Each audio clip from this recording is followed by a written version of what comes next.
What is going on, guys? Thank you so very much for joining me right here on Off the Script. I got a little bit of extra for you. It is August 12th, 2022. I'm JD from New York. As always, coming to you from the OTS Beer Garden. Thank you guys so very much for joining me on your Friday afternoons, wherever you may be. The WWE returns are not stopping anytime soon.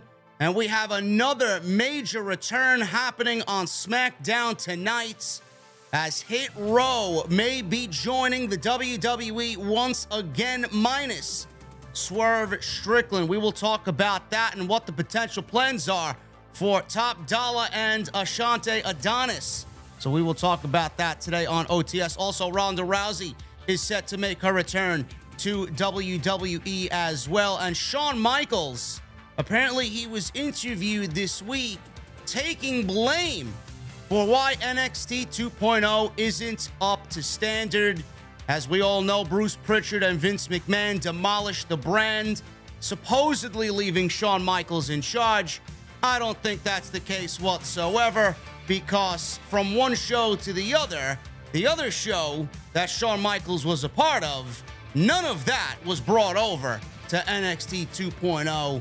None of it. So you're going to have a very difficult time convincing me that Shawn Michaels is completely to blame for everything regarding NXT 2.0. And is WWE getting rid of the name protocol that Vince McMahon loved so dearly in the past administration? Who may be getting their names back in WWE now with Triple H running the show? All this plus so much more right here on Off the Script Extra. Follow me on social media at JDfromNY206. That's Twitter, Instagram, TikTok, and Cameo. Links are down below in the description. Go and check out all the other content on the channel this week. Plenty of it. And I will be live tonight following SmackDown and Rampage. So make sure you guys get into the venue tonight for another live episode of Off the Script. Make sure you guys hit that thumbs up. 1,000 likes minimum on today's OTS. And make sure you guys continue to hit that join button as well. 50% off all channel memberships for the month of August, I believe, to YouTube promo. So take advantage of that if you want to be a part of the VIP club. And make sure, like I said, guys, hit that subscribe button. We are almost at 136,000 subscribers on YouTube. Top Dolla, Ashante Adonis, Hit Row, they may be returning back to the WWE as early as SmackDown tonight. This was reported by PW Insider. Ashante Adonis and Top Dolla are expected to be at SmackDown tonight. There is no word on when they will be appearing during the broadcast, if they will be appearing on the broadcast, but according to PW Insider, they are backstage at SmackDown tonight. Now, before we get into possibly them showing back up on SmackDown, I do want to make sure you guys are aware that Top Dolla also works with WWE on their A&E Treasures show, going to find old WWE memorabilia. I don't know why he would be backstage for that. I know Triple H is not afraid to bring back everybody that Vince McMahon wrongfully fired when he was in charge.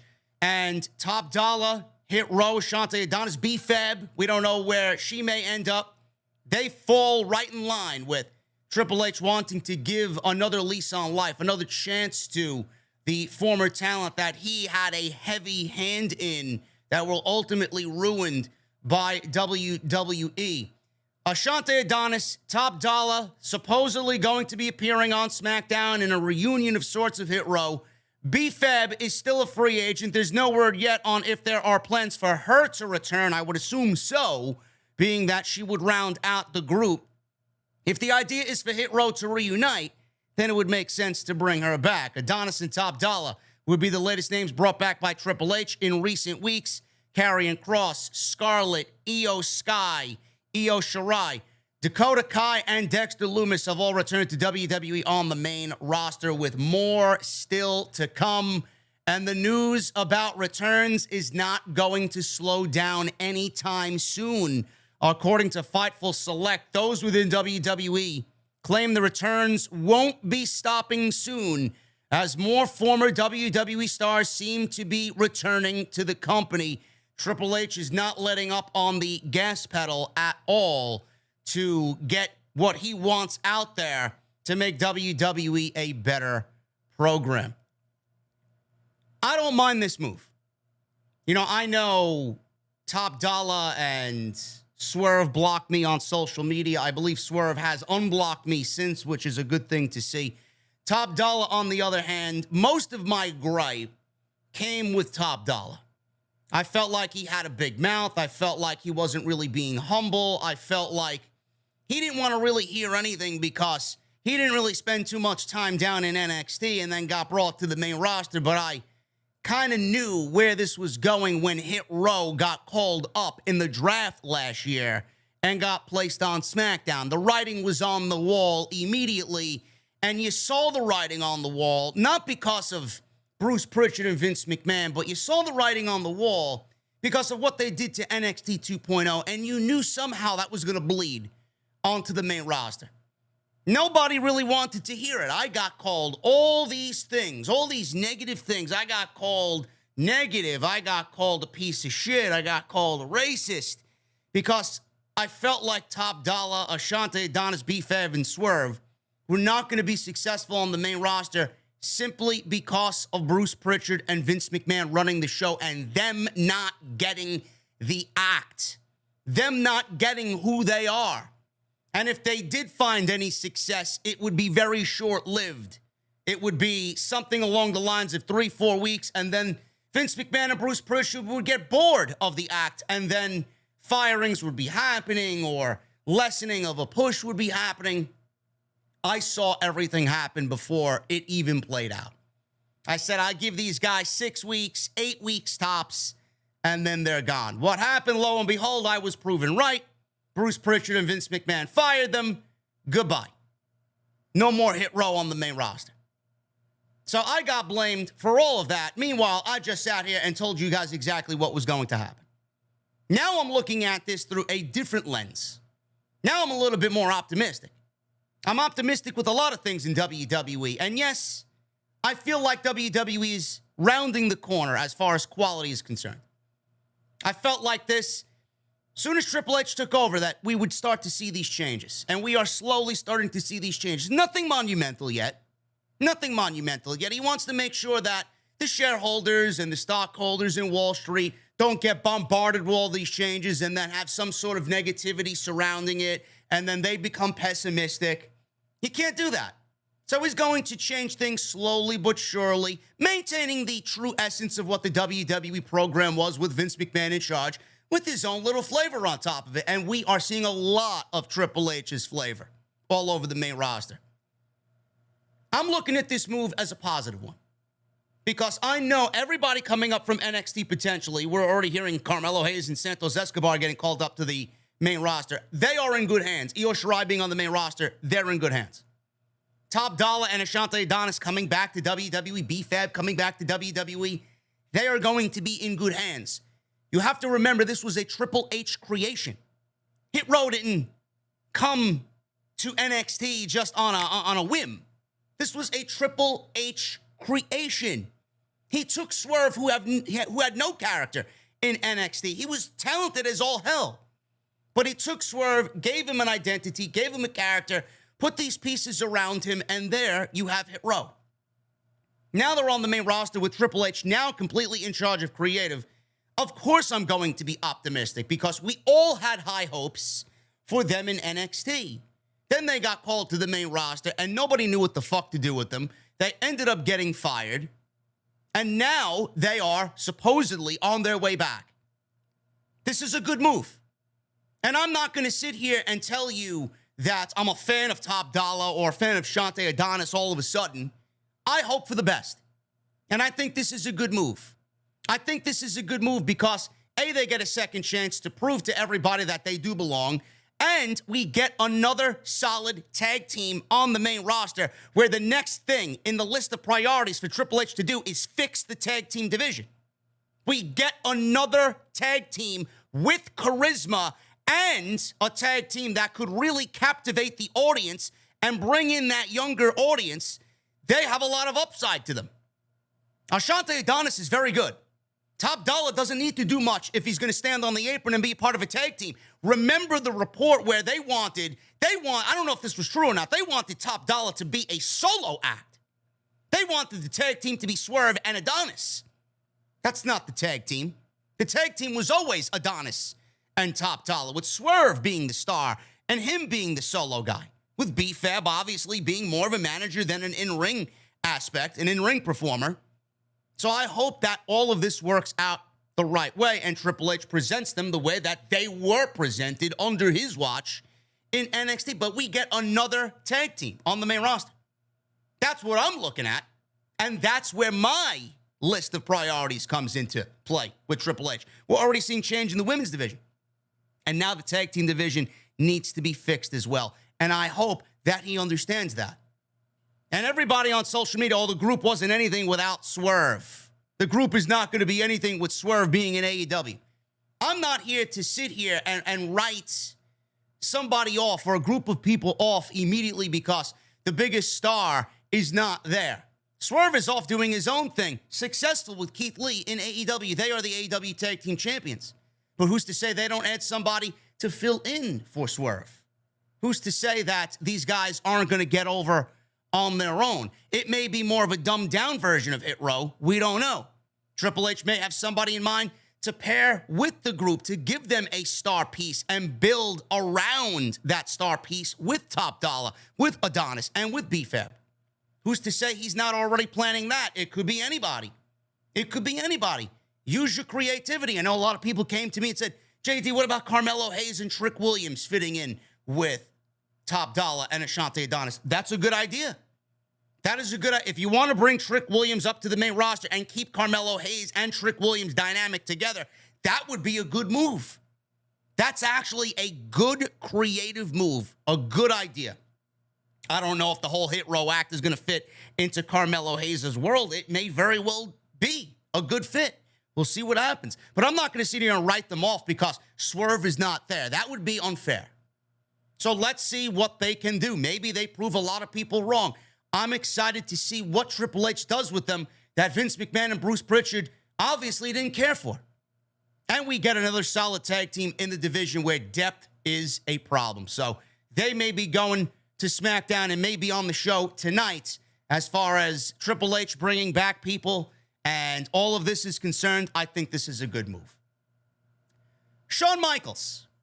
Apparently, Shawn Michaels was interviewed and he mentioned who really is running NXT 2.0. Now, I don't really take these things all that seriously. I don't. But I find it funny how people continue to ask him who really is in charge of NXT. Why do you need to ask him who is in charge? Just watch the show. Just watch the show. So he talked about this and was interviewed about who really is running shit in NXT. The story goes when Paul Levesque had his cardiac event and when Bruce Prichard and Vince McMahon and Nick Khan and People Power went into the Performance Center, they wiped everything clean. They were running the show. You saw people that they wanted on the show. You saw aspects of the main roster and their form of entertainment coming down to NXT on Tuesday night.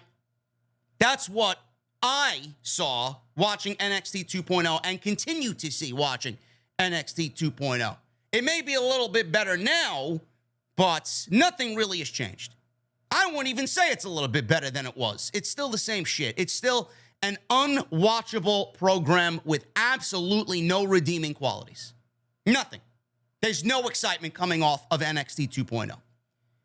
Vince McMahon and Bruce Prichard were reportedly the ones responsible for producing NXT at the time, in addition to handling the big picture aspects such as marketing, promotion, and direction.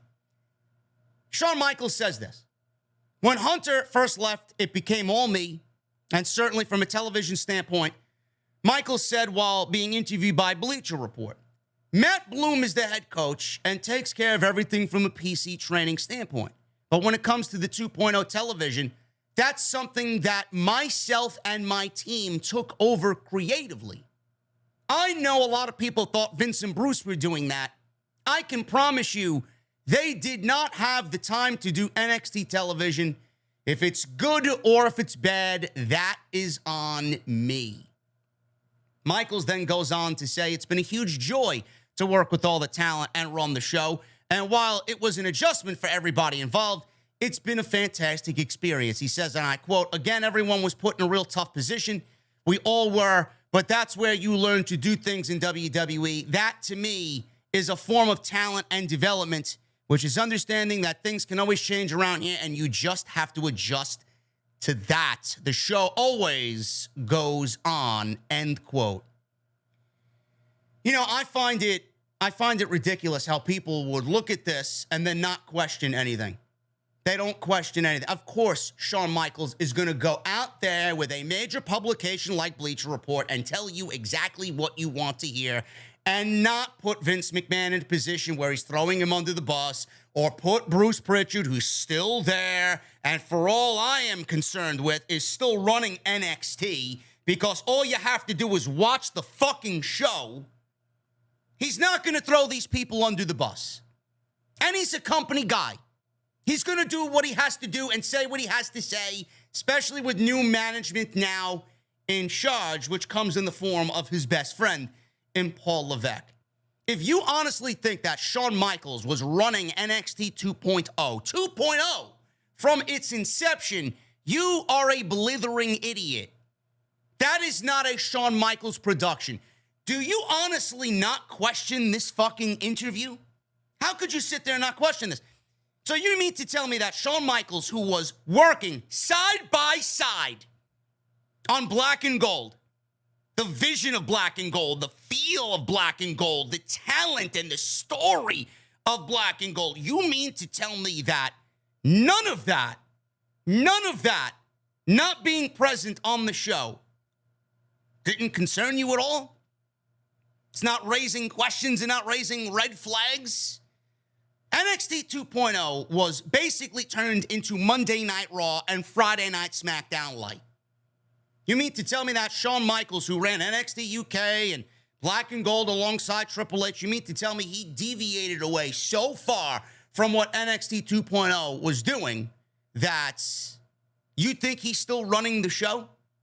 You think he deviated away from all of that and just sat there and twiddled his thumbs and wrote the show according to what NXT 2.0 needs to be? I don't believe you people. I don't understand how you could believe such garbage like this. Watch the show. Bruce Prichard is still running the show. Bruce Prichard is executive director of NXT. And that's the way it feels. And that's the way it is. Triple H may be running Monday. Triple H may be running Friday. He hasn't really got in on NXT 2.0 yet. He's got to fix what's got to be fucking fixed on the main roster due to Vince McMahon's fucking chaos and garbage that he just unleashed all these years. It's going to take a while. It may take a while for him to go back down to NXT, but that's what he's doing with, and then he's going to go and fix Tuesday night because he knows the show sucks. Everybody on Tuesday night answers to Bruce Prichard, who right now has no real creative role because it's all Paul Levesque. They don't have time to run NXT, he says. They certainly found enough time to fucking kill the entire thing. So if they have all that time to do that, they don't have enough time to run the fucking show? Of course they do. Shawn Michaels gets the ideas to Bruce. Bruce writes it. He goes over it. He does this. He does that. Bruce tells Shawn what he wants on the show, and that's NXT 2.0. Give me a fucking break. All the reports that came out. NXT's backstage environment is different. NXT isn't the same. People walking on eggshells. People don't want to be here. Shawn Michaels created an environment like that? I don't think so. Who the fuck was back there then? This report is garbage. Do not believe everything you read online. Don't.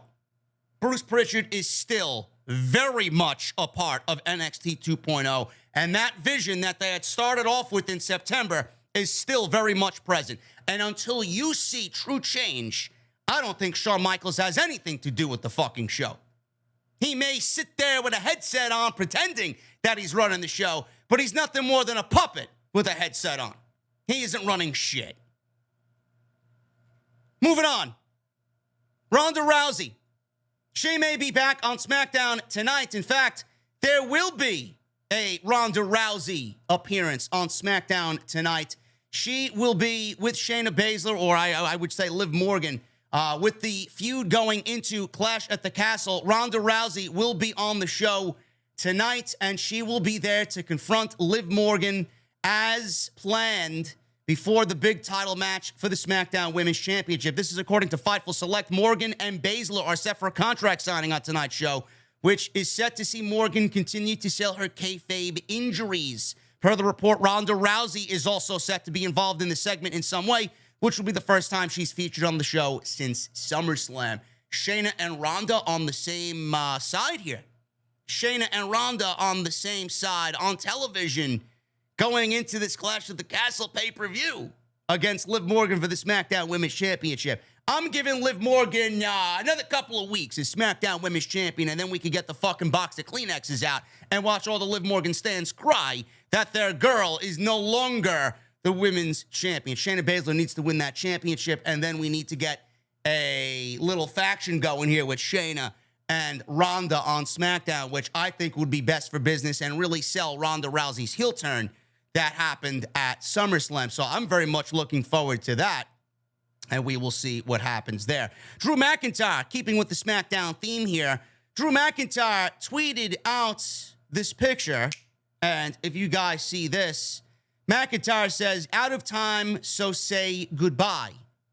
Now, if you guys are familiar with Drew McIntyre, those are obviously lyrics to his popular theme song, Broken Dreams, from his first run in the company, a song that many have requested WWE and McIntyre bring back. If he ever was to, listen, if he was ever going to bring this back, a pay-per-view that he's been lobbying for years, in front of 65,000 people, as he wrestles for the undisputed championship of WWE, I think that's kind of the perfect time to bring it back. And honestly, again, I said this, I don't really want Drew McIntyre to be the one to pin Roman Reigns after all these days as champion. I would prefer it in a perfect world to be Cody, but we may not get that far. So I'm going to say this again. If McIntyre's got to be the guy, it's got to be in Cardiff. I cannot see him going into Cardiff in front of 65, 70,000 people and then losing to Roman Reigns. I can't see it. So if you're going to put him in the main event of that show in front of that audience in that country, and then you're going to give him Broken Dreams to come out to, I mean, you're just egging this shit on. You're putting these cherries on top of the cake one after the other. I mean, is he really going to lose? Holy shit, that would be chilling. If he came out to that song, that would be fantastic. I really hope that the tease is for him to go back to Broken Dreams. I think that would be absolutely fantastic. Not only for Cardiff, but just for the overall Drew McIntyre presentation on Friday night. And guys, we got the protocol for WWE. Apparently, the name changes may be going away.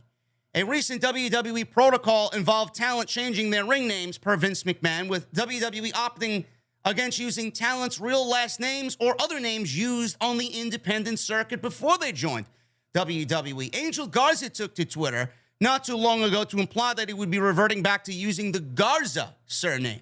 Both he and Humberto Carrillo lost their surnames back in November of 2021, simply being called Angel and Humberto. I think that was fucking lame. Who the fuck is Angel? Angel could be anybody. Who the fuck is Humberto? Humberto could be anybody, you know? Dave Meltzer noted in the Wrestling Observer newsletter that some of the previous name quirks in the company may be changing, and that the belief is that Humberto Carrillo is also going to get his surname back. Meltzer says, and I quote, "Some of the weird name quirks may be changing. Angel has already noted he is getting the Garza surname back, which is notable because that is a family name, and under Vince, the idea was no last names that had been used prior to WWE unless somebody is already established in WWE with that name or you are a Gable Steveson type. The belief is that Humberto will also get Carrillo back as well." I mean, I don't really have anything to add on top of this, but finally, good. Now let's get Angel Garza and Humberto Carrillo in the tag team division, build them up a little bit if you want to keep them a tag team, because Angel could go on his own and be a solid mid-card act. He's great. But if you want to keep them as a tag team, where I think that they could absolutely thrive, and I think they would benefit each other, Angel Garza and Humberto Carrillo, make them a little bit more serious. You want to call them the Lethal Lovers. I want to see some lethality from Angel Garza and Humberto Carrillo. Give them a little bit more of an edge and build a nice presentation about them. Get them in the tag team division. Make them a credible threat. I think they could be a great heel duo in the tag team division. But as far as that is concerned, I hope this is not the end of it. I hope everybody that does have a first name that is on WWE TV right now that got axed by Vince McMahon, their full name got axed, I hope that we start to see these gradual changes slowly but surely. But Angel Garza is a great starting point for this protocol to start changing.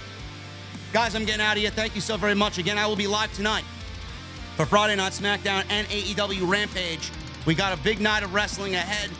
Possible returns, like I said, in Hit Row. We got the full Karrion Kross entrance as well, and a full Karrion Kross segment on tonight's show. It's going to be a very newsworthy evening, so make sure you guys join me for Friday Night SmackDown tonight live inside the OTS venue. Make sure you guys hit that thumbs up, 1,000 likes minimum on today's extra. Hit that subscribe button down below. Turn on the bell for notifications. And make sure you guys follow me on social media at JDfromNY206. I'll be live tweeting tonight. That's Twitter, Instagram, TikTok, and Cameo. Guys, I'll see you tonight live for SmackDown and Rampage after the shows are over tonight on YouTube, right here on OTS. I'll see you guys later.